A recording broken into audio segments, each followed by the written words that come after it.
Alright boyos, class is in session. Today's topic is recruiting generics in Final Fantasy Tactics. This is going to specifically relate to the context of single job challenges, but you may learn a thing or two for some casual gaming. When you head down to the recruitment office in any town, they're going to throw tons of trash at you. You can easily just back out and say no to the weaklings you're presented with, because we're aiming for powerful characters.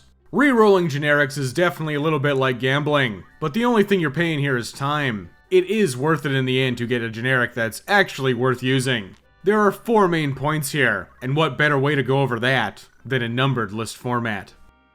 Number 1.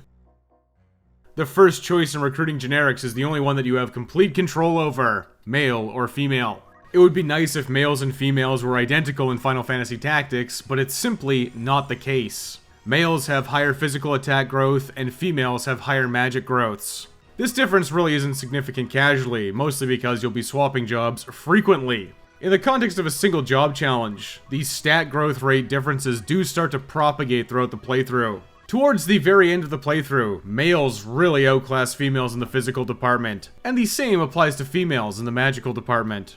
A single point of physical or magical attack may not seem like a lot, but it could be the difference between you securing a kill and having someone run off to cause you a lot of problems. The choice here is simple. If you're using a job that doesn't have any magic, you snap pick a male character. Don't even think about it twice. We're modeling for advantage here. This same logic would apply to female spellcasters, and it's mostly correct. There is a tiny fragment of nuance though. Most of the jobs in the game can't actually restore MP for themselves. That means you will eventually find yourself in scenarios where you're forced to beat down your enemies in melee as a wizard because you're just out of MP.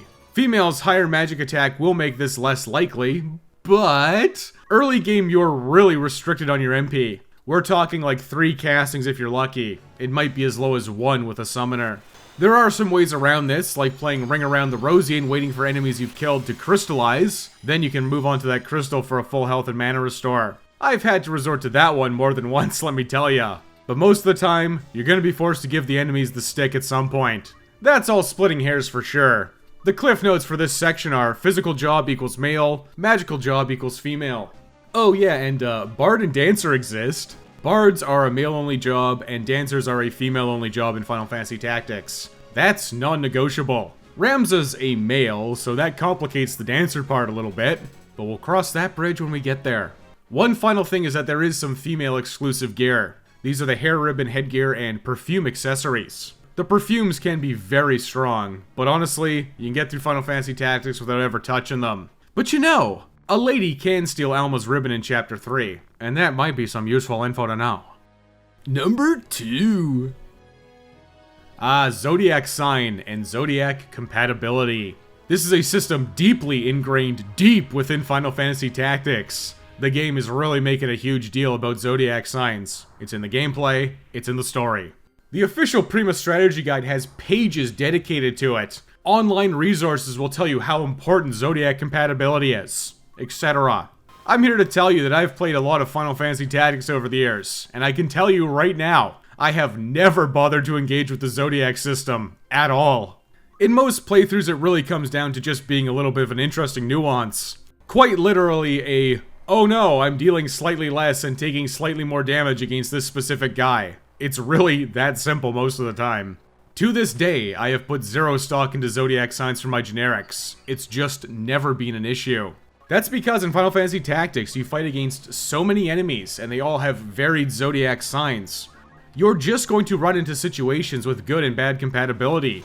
It would be near impossible to min-max your Zodiac sign to cover every scenario perfectly. The only time I see myself bothering with Zodiac signs would be when I'm doing something hyper-specific and difficult, such as an extremely strict calculator-only challenge. I may have to sit down and throw out some numbers for that one. But until it becomes a problem, I'll just take whatever Zodiac signs I can get, as long as the other numbers line up. But that only applies to your generics, because there's one character whose Zodiac sign you have complete control over, and that's Ramza. Ramza's Zodiac sign really does largely fall into the same who cares category. Most of my playthroughs I ran him on my birthday, which is the Libra sign, and it was always fine. Ramza's Zodiac sign only matters when you're doing some very specific one-on-one fights. This is Gafgarian at Lionel Castle, but very specifically it's the battle versus Ygraf at Riovane's castle. If you come in unprepared to the Y-Graph fight, it can go very, very badly. Draw your sword Ramza is a meme for a reason. But Y-Graph always has the Virgo sign. Virgo's best compatibility is Pisces, then Taurus and Capricorn are decent. The worst ones are Sagittarius and Gemini. Yeah, I looked all of that up specifically for this video because it's never, ever mattered. Through recent experience and some research, I've concluded that Taurus is just a decent all-around sign for Ramza. You could mess around with random birth dates until you find it, but you can also just remember it's 420. Blaze it, and buckle up, buckaroo, for round 3. Number 3. Bravery is the single most important stat of them all. Bravery is used in a lot of damage formulas, and it has a direct relation to your reaction ability's activation chance. You do want your reaction abilities to trigger, right? You put them on your guy. You can basically think of your bravery as a % chance to activate. It's not that simple, but higher's better. Specifically in the context of a single job challenge, a lot of jobs are forced to go without a weapon for an extended period of time. This ain't like Final Fantasy V, where knives are basically always on the table. In classic Final Fantasy fashion, most jobs get access to like 1 weapon type, 2 or maybe 3 if you're really lucky. While you can sit there and grind random battles to get jobs at any time, Final Fantasy Tactics knows when you kind of should be unlocking the jobs. As a result, you don't get most of the advanced job weapons until midway through Chapter 2, which means you're bare-fisting it for quite a while for a lot of jobs. Wouldn't you know it, the bare fist damage formula takes bravery into account. So here it is. Damage equals physical attack times bravery divided by 100. Martial arts / brawler gets an extra 1.5 times modifier on that. Monk has it innately, so that's why they just punch gooder. Bravery is acting as a percentage modifier in this formula. The higher it is, the less of a penalty to your damage. Let's assume that we have 4 characters here, each with 5 physical attack. Then, individually, they have 40 brave, 50 brave, 60 brave, and a whopping 70 brave. So let's run the numbers into the formula. We're always getting that physical attack times physical attack. So that's 5 by 5 for 25 base damage here. 40 brave drops that 25 base damage to 10. 50 brave only drops it to 12.5, so call that 12. 60 brave drops it to 15, and 70 brave drops it to 17.5. Call it 17. These discrepancies get greater the higher the numbers go. At 10 physical attack, the 40 brave character gets 40 damage, but the 70 brave character gets 70. 30 damage is starting to get pretty significant here. By taking lower bravery, you're simply leaving damage on the table with no upside. Yeah, you get less reaction triggers too. In fact, bravery and the barehanded formula are so significant that high bravery thieves are better off bare-fisting it because the damage on daggers is so low. And yes, that's without the 1.5 times modifier from martial arts. The barehanded fisted formula goes along with male and female physical growth as well. A single point of physical attack is huge for the formula because it's squared. Male's higher physical attack growth is going to be significant in that regard. You can modify bravery through a couple of story events, and some jobs can manipulate it, but that really is on a case-by-case basis. We're talking like Mediator here. The single time that low bravery is good is for treasure hunting with move find item. Lower bravery has a higher chance of finding rarer drops. But bro, if you're hunting for rare drops with Treasure Hunter, you're actively going out of your way for something you probably don't even need. And it's something that you can reset for anyways. But if you are interested in treasure hunting, you may as well just use Rafa. Her brave is consistently low at recruitment. You should keep your generics powerful for combat, then use Rafa as your rare move find item finder. Or just be like me and never bother with it. When you recruit a generic, they can have between 40 and 70 bravery. You should avoid 40 like the plague, and 70 is what you should aim for. Realistically, I'd take anything 60 plus, as long as the next stats line up, that is. Number 4. You probably guessed it, but what bravery is for physical, faith is for magical damage. Unlike bravery, where you want as much as humanly possible, faith isn't as cut and dry here. Faith is a double-edged sword. It determines how much magical damage you deal, but also how much magical damage you take as well.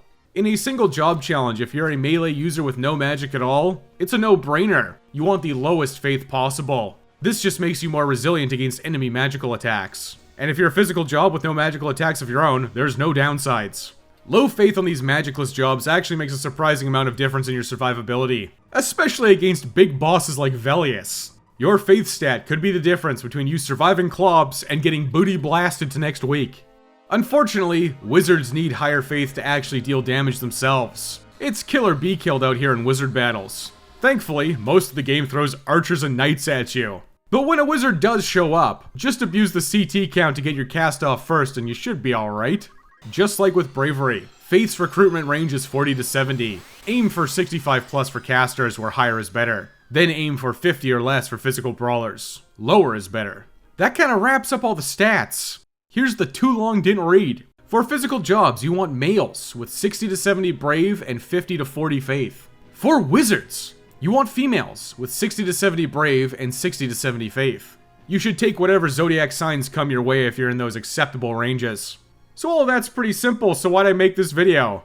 Well, my friend, I wanted to explain all of this basic information exactly one time. Repeating myself 20 times for the single job challenge series would get really old really fast. Thank you for watching Backlog Buster with a special extra big thank you to all of my blessed Buster boys. Hit the like button and subscribe. You can also support the channel on Patreon or with channel memberships here for exclusive premium Buster videos. But for now, I gotta go do something. See ya.